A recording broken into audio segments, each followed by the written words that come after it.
What's going on, guys? Cleepus Tech here, coming back at you with another video. This is tips, tricks, and cool features for the Cricket Ovation 2. In this video, I'm going to be going over some tips and tricks for this phone that you might not know about. But before we go any further, I do want to remind you to go ahead and hit that subscribe button. It helps out the channel a lot.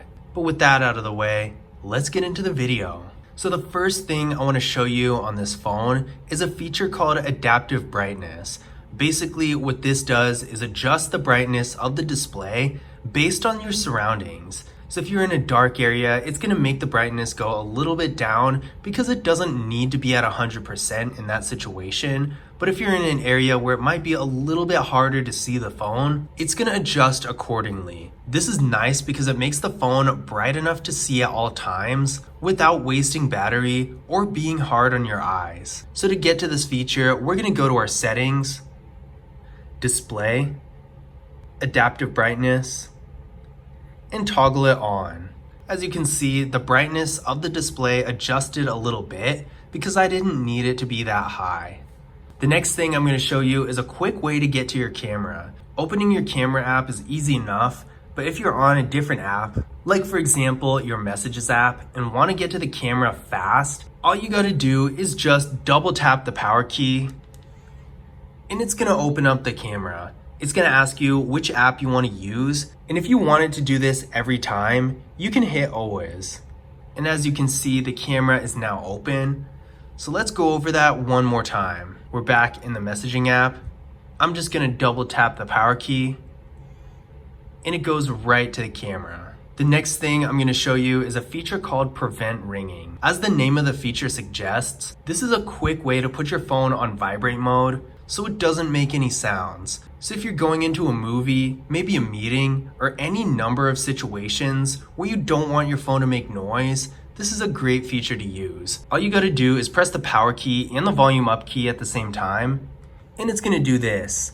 When it gives you this little banner down here, you're gonna know it's in vibrate mode. The next thing I want to show you is how to use the screen recorder. This is a really cool feature, and for some weird reason, it's not on every phone, but luckily it is on this one, so let's take a look at how to use it. All you need to do is open your quick menu, scroll one to the left, and hit screen record start.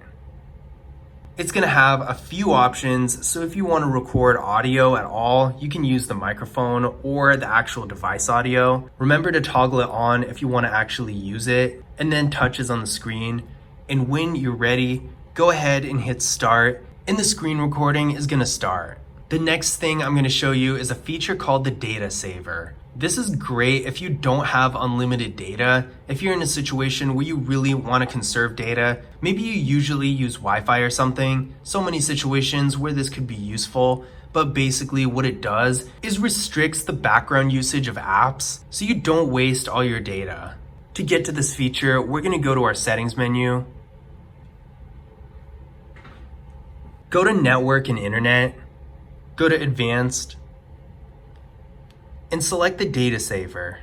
Now all you got to do is toggle it on, and it's going to be on until you turn it off. Keep in mind that some apps are allowed to use unrestricted data, and to change this, all you need to do is select this banner right here, and now you can toggle off whatever you don't want to use unrestricted data, but usually they're not very important apps that use a ton of data. Usually it's something like this, carrier services, mobile services, so basically just system stuff. Usually that's going to be on by itself, and you're probably not going to want to change that. But if it's like Instagram or something, definitely toggle that off because you really don't need to be using that data in the background if you're trying to conserve it. The next thing I'm going to show you is a feature called auto rotate screen. This feature can be useful, but it can also be really annoying depending on how you use it. So basically what it is when you turn your phone to the side, it's going to automatically turn the phone into landscape mode.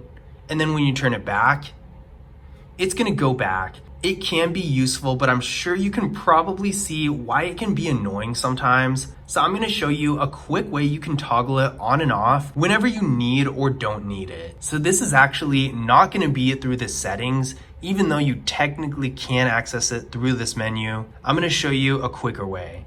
We're going to open our quick menu and see this button right here. We're going to press this And when it's not highlighted, that's how you know auto rotate is off. So if we go back to that settings menu and turn the phone to its side, it's not gonna rotate.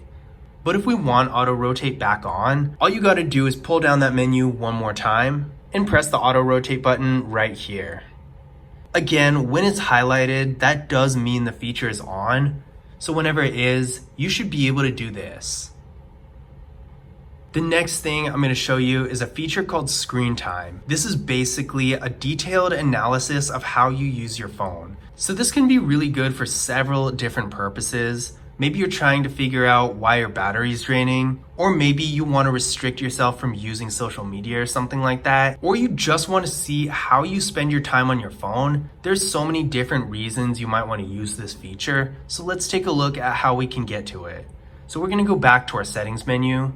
Go to apps and notifications and go to screen time. Here it's going to tell you not only your total screen time, but also how much time you spend on each app. If you want to restrict the time you spend on the phone, or maybe parental controls or something like that, you can set timers to automatically disable the apps so it can help you regulate the time spent on them. The next thing I'm going to show you is a feature called Nightlight. This is going to tint your display in an amber color to help filter out some of the blue light that might bother your eyes. To get to this, we're going to go to our settings, display, and Nightlight right here. To turn it on, simply hit turn on now, and you can also change the intensity. Another cool thing you can do with this feature is actually schedule it to turn on and off automatically. The most common one is sunset to sunrise, but you can also make your own custom time frame. The next thing I'm going to show you is a feature called Battery Saver. This is kind of similar to Data Saver in the sense that it restricts background usage of apps, which can be really cool. But in this case, instead of saving data, this feature is obviously focused on saving battery. Now keep in mind, this is not something you're gonna want on all the time. This is really just for if your phone is actually dying and you can't get to a charger. So if it's under 20%, that's when you're probably gonna wanna use this, but otherwise it's just gonna hurt your performance and not really do you any good. So to get to this feature, we're gonna go to our settings, battery, and battery saver. So as you can see, it's automatically gonna turn on at 15%. You can also manually turn it on. And by default, it's automatically going to turn off when the phone reaches 90%. You can also change the schedule to make it lower or higher based on your specific needs. Now, the last thing I'm going to show you is how to change the system navigation. You're probably already familiar with these three buttons down here: the back button, the home button, the recent apps button, but there's also another option that gets rid of the buttons entirely. So to get to this, we're gonna go to settings as always, go down to system, go to gestures, and go to system navigation.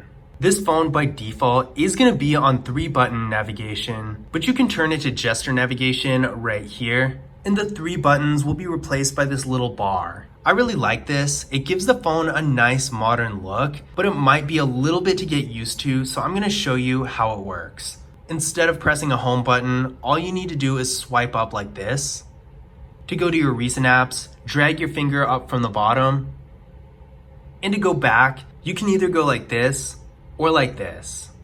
But those were my tips, tricks, and cool features for the Cricket Ovation 2. I hope you guys enjoyed the video, and I hope you found this information useful as well. If you want to learn more about the phone, be sure to check out my full review of it on the channel. Don't forget to hit that subscribe button, and as always, I will see you in the next video.